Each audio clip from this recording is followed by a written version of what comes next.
Hello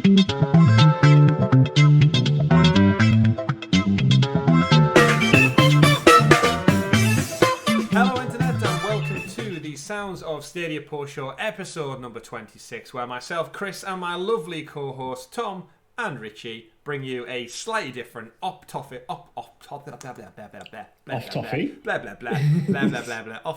yes, an off-topic. This is a tongue twister show. It is a tongue twister show. We bring you an off-topic side quest all the way from our own hearts and gaming memories to talk about something very, very different from the usual Stadia post show. Why does the post show go off rails every single week?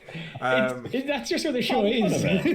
That's what it is. But of course, if I suppose, even though this is current for our patrons, we've had a bit of a weird week with internet problems and Discord problems this week. The current episode about to air this coming Monday or past Monday, plagued with internet issues, and it's going to take some editing and stitching together to make it slightly coherent, so apologies in advance for that one, or in the past for that one, I guess. But yes, remember our patrons do get this episode slightly early, so if you are a patron over on patreon.com/sounds-of-stadia. I feel like I'm drunk now. I don't know if I'm drunk, tired, fed up of the internet, something along those lines, but you know the rigmarole by now. Like, subscribe, share, send Richie abuse on Twitter.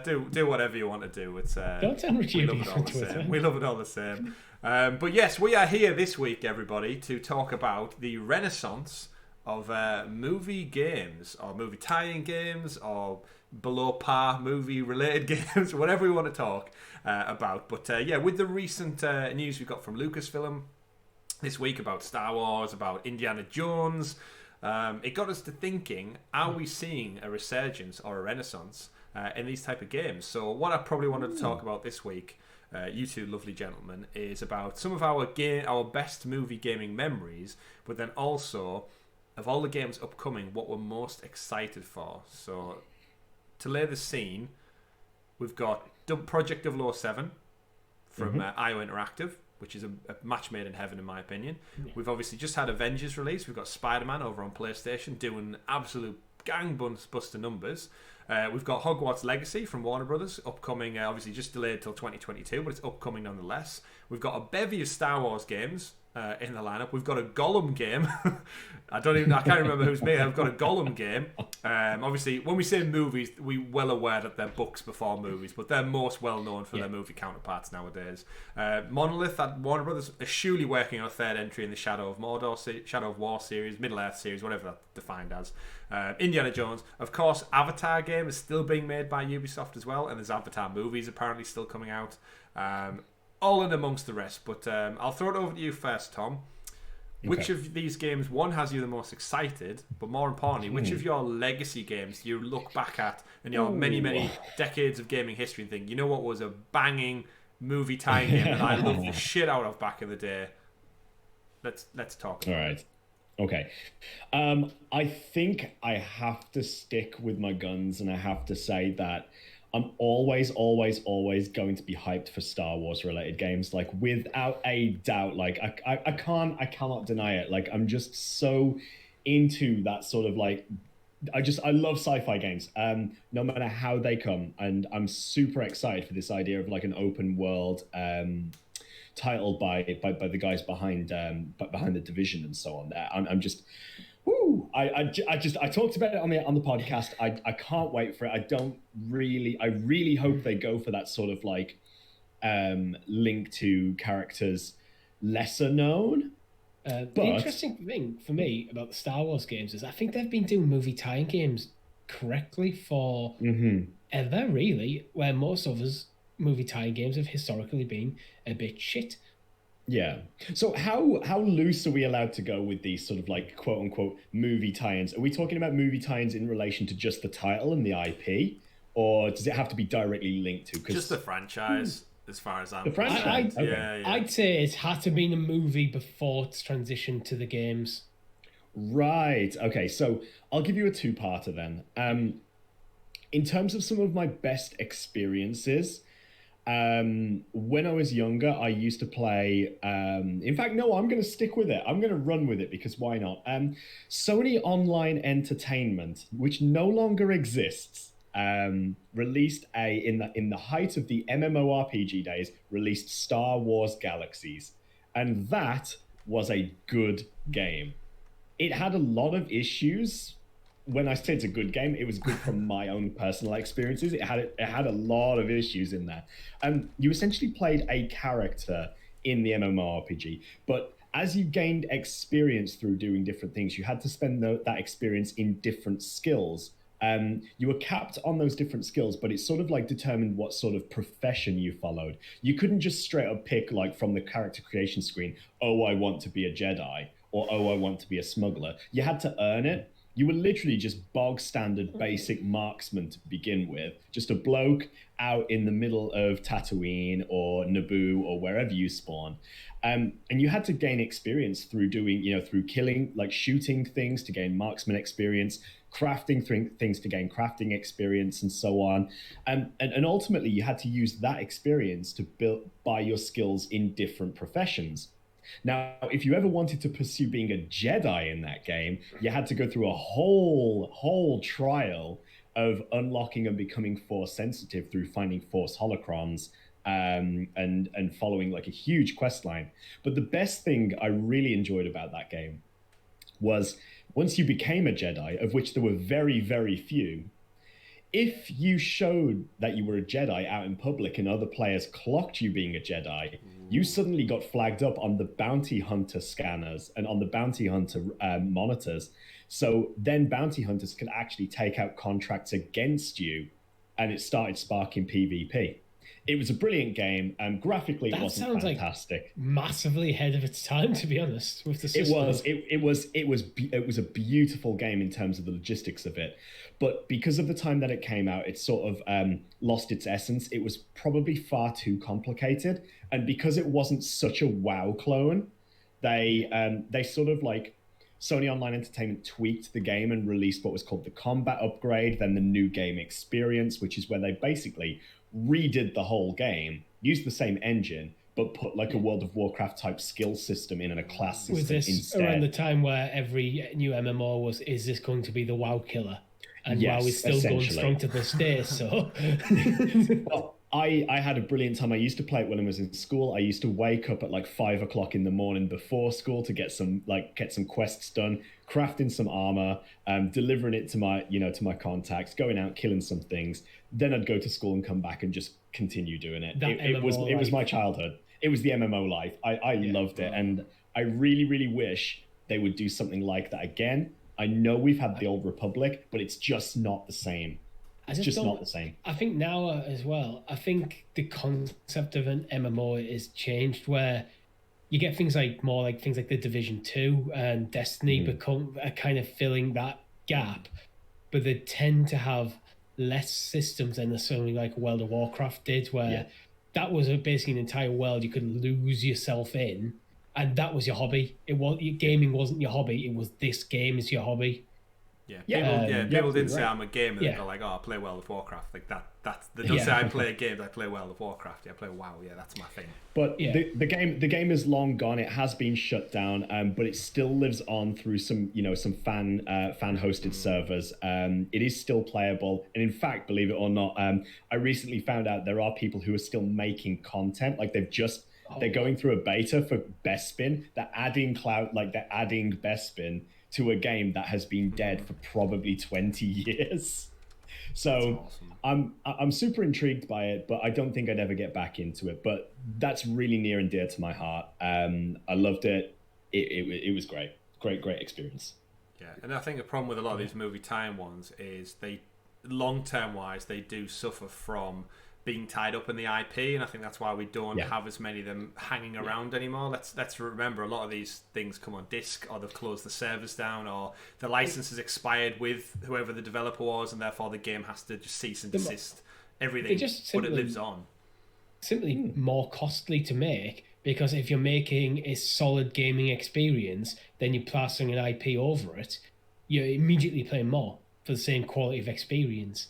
And I think the game I think it was like in the late 90s, early 2000s, where practically every blockbuster movie came in with a host of movie tie-in games, and they all seemed rushed to market and basically broken messes that went.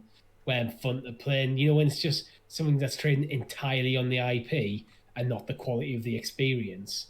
So I think that's where movie tie-in games got like pretty bad reputation, unfortunately. So I think most game developers probably just moved away from it towards more original IP, which there's inherently less restrictions on. Yeah. You don't have to worry about breaking canon, and you're not paying extra to slap a Star Wars sticker on your sci-fi game. True, but that's the thing with movie IPs is the IP alone goes such a long way to bringing people in. If it is just an unknown list of characters' names and stuff and a new universe, that does nothing to kickstart the thousands of people you need. It's fantastic for marketing, but the game has to be good, and that's where I think now we might be at the point with things like the interconnected universes. Like, we have to talk about MCU at this point. That shown, like, even like some of the smaller characters in the Avengers can host their own films and be strong enough. I think this has given the developers a bit more freedom from publishers and the IP owners to go tell their story in that world, rather than just retelling the story of the film. But interestingly, my choice for the one that I always go back to is my favorite movie tie-in game of all time is one that pretty much stuck to the story of the movie, and that's GoldenEye 007 for the N64. Absolutely classic. Do I need to go into detail why? I mean, I don't know, Richie, because when you talk about GoldenEye being so true and original to the story, I'm just thinking like, no odd job slappers only. So I'm just thinking, how's that? That was in the deleted scenes, Tom. It was in the deleted scenes. Yeah, it got the multiplayer great. But I also saw that as a fantastic bonus. Like, but the single player content itself was fantastic. Like, took basically scenes from the movie and turned them into one-off levels to work your way through, with a few extras. But and I think that is why video game tie-ins do so well, because you can essentially play the movie. That's the best thing about them, is that you, like you said there, Richie, you can take amazing action moments or story-driven moments, but you get to see it through the eyes of the character. You get to make those decisions and tweak it just enough, but have fun doing it. And I think that's where the power of movie tie-ins really come from. It can be a hard thing because the pacing of a story of a movie, of like a 2-hour movie, can be completely different to the pacing of a 30-hour video game story. The flow don't flow the same. Sometimes I think this is where movie tie-in games kind of sometimes seem a bit muddled, where because there's a lot more you can do in a movie in terms of mechanics. Like, some mechanics might not work in the game, so then you're having to stretch your engine. You're spending more time developing different styles of play within the same game rather than nailing the one you're after. Yeah, certainly. But still, GoldenEye, 100%. Many hours of my life. I was going to say wasted, but they weren't wasted because they were glorious. No, not at all. Get those paintball settings turned on. Get the golden. The early polygons with just an image stretched over them for the face. Yeah, that horrible Sean Bean face that you've got. But very very great, and it kind of set the precedence for like Bond games going. They've never really arguably beat it yet, with all the entries that they've had. 007 Nightfire for me was one of my great ones. Told a unique story within the world, but different characters and likeness. The one I like to move on to, being a huge Lord of the Rings fan, was the Battle for Middle-earth series on PC. That was just, for me, when you take a franchise that's so enriched that Tolkien made, the fact that I get to control that as like a real-time strategy game, controlling the whole army and building the fortresses and the buildings and citadels and stuff like that, was just my perfect dream game. Absolutely perfect. They built a fantastically well-performing game, and the Lord of the Rings element to it was just that extra icing on the cake. That bit of magic. Yeah, it really was. And I must have spent just an entire year of my life collectively probably playing through this. I used to love doing... Obviously, RTS games lend themselves so well to your own map creation. So I'm sure many people used to look at the wider stories of that universe and just make those battles and play all those battles out. I used to actually do it with our friend Lewis Richie on Age of Mythology. So before this game came out, used to take things like the Last Alliance battle, rebuild it in the map maker on Age of Mythology, and have like Greek warriors instead of like the elves or something, and pit them up, and instead of having it's absolutely amazing. But Amazing. the Battle for Middle Earth 2, the Witch King of Angmar DLC as well, the Rise of the Witch King, I think it was absolutely glorious. And like similar to your other game, Tom, the servers get shut down, but it still lives on through private servers. And even recently, there's a dedicated small of independent developers who are working on Battle for Middle Earth Reforged. And they drop videos all the time showcasing all of the assets up-res to like 4K, new characters they're going to add in. They've brought people out of the kind of the Silmarillion and stuff and added them in. I can't wait. I'm absolutely smitten with what Is this actually like. a professional team working on this as a fan-made? It's fan-made, but it's like proper. Basically, it's people in their spare time. Yeah, it's again, EA owns the license. You know what the Tolkien estate are like with it'll get to the point where it starts gaining traction because it's getting close to completion, and it's going to be slapped down tit with like. But the thing is, I do get that. I do get with them slapping slapping the what is it, like the cease and desist essentially.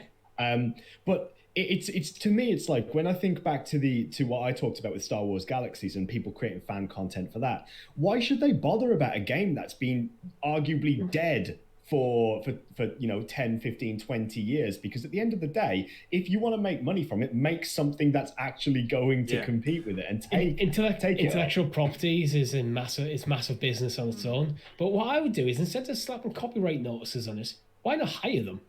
I mean, look at Sonic Mania. That was literally people who made personal creations, and they did that well that Sega went, we'll just get you on board to make the next one, and it arguably was the best Sonic game we've had in the last 20 years. Exactly. You're talking, so it tends to be these fan-made stuff. These are people who are so passionate about it that they're working in their spare time, probably doing a couple of hours on the evening and weekends and stuff, probably for years on end to make this game a reality. They're the people you want making your games.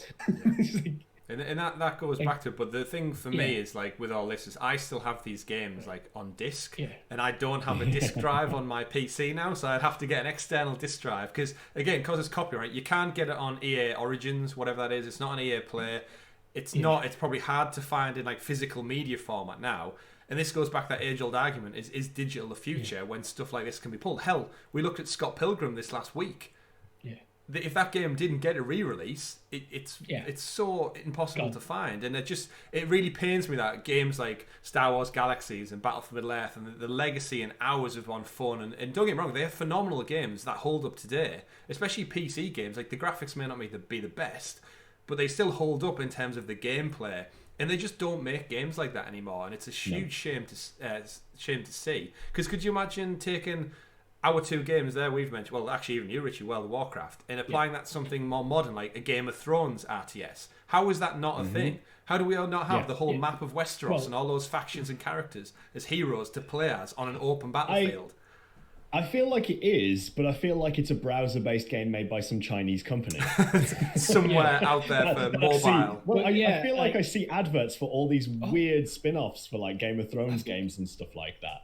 I think with Game of Thrones, instead of RTS, if it was turn-based strategy, something along the lines of Civilization, that style of play might work really quite well, because then you can go a lot more depth into the politics of things rather than just having a purely battle-oriented. No, I want pure battle. I want to have Winterfell. I want to build the fortresses, thicken the walls, build the barracks, and I want to You want to pay your woodsman, don't you, to chop the trees down? I want to pay all that gold to see Ned Stark load up for like 2 hours just for him to come out of the Citadel as I defeat them, and in the end, the level ends like that.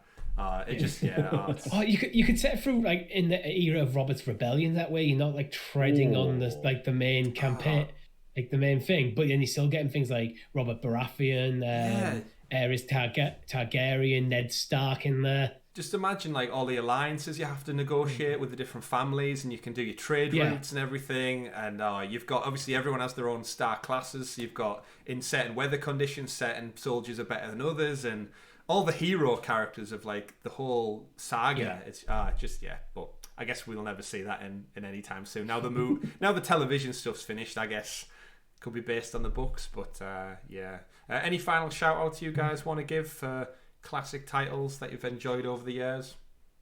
I feel like we've reminisced quite a bit. I could go for days and days talking about Star Wars games, to be honest, because that's where my love has always been. Rogue Squadron with the joystick. Oh yeah, Rogue Squadron. We basically did in the podcast with the EA license deal running out. I was like, what games can we make?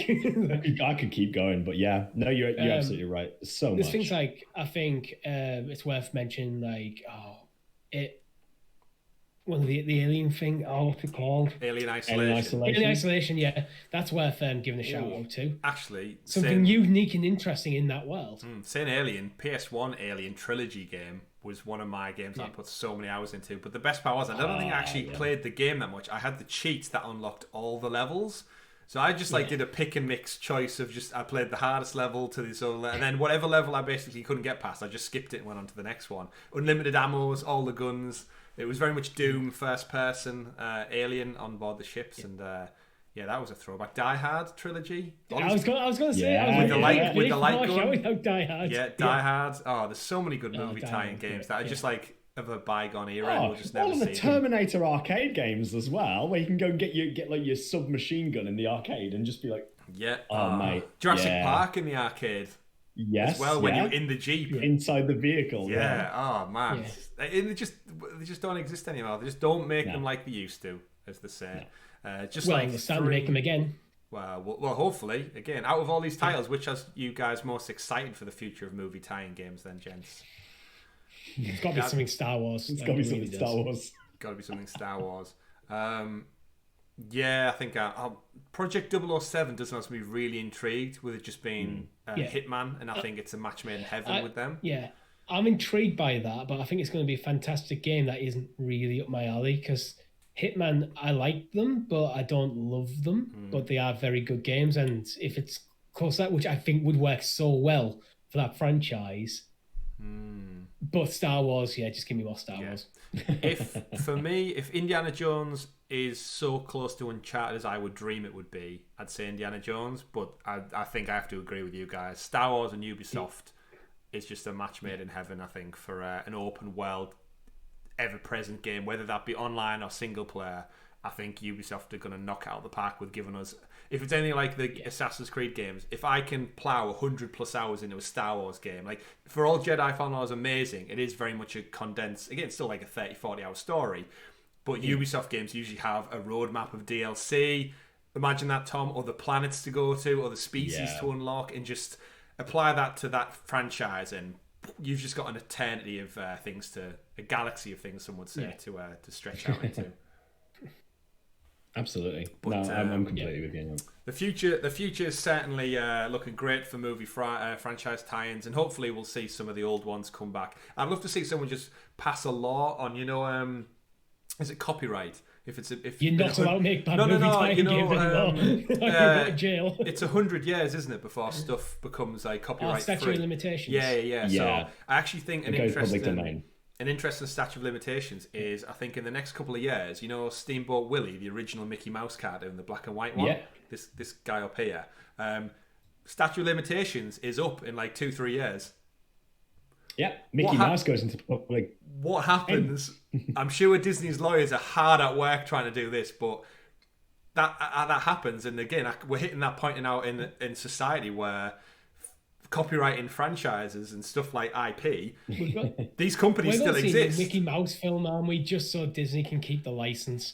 But that's the thing. Where does it come down? That's what's going to happen. Obviously, we're all going to be long in the ground by the time Battle for Middle-earth and Star Wars Galaxies become copyright free. But future generations can watch this back on whatever the hell YouTube looks like in 300 and whatever it is.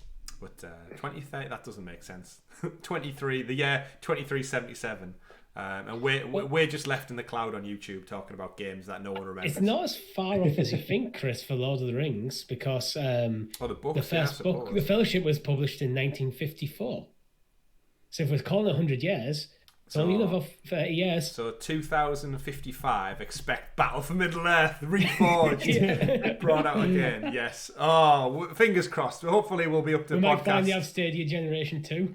It might be out on Stadia, Richie. It'll be out on Stadia and we'll be able to play it in the cloud where our brains will have been uploaded to by then. But that is it for our podcast, reminiscing about the upcoming and past games and movie franchise tie-ins. Let us know in the comments below what your favourite movie games of a bygone era are, what you're most excited for coming up in the future. Let us know. And once again, thank you to our patrons out there who make this post show ever more possible by throwing us support over on patreon.com/Sounds of Stadia, and all of our lovely people out there who do obviously like and subscribe to the channel on a weekly basis and help us reach that magic 1K mark where we've got some exciting changes lined up for you in the future of this channel. Have a great week, everyone. My name's been Chris.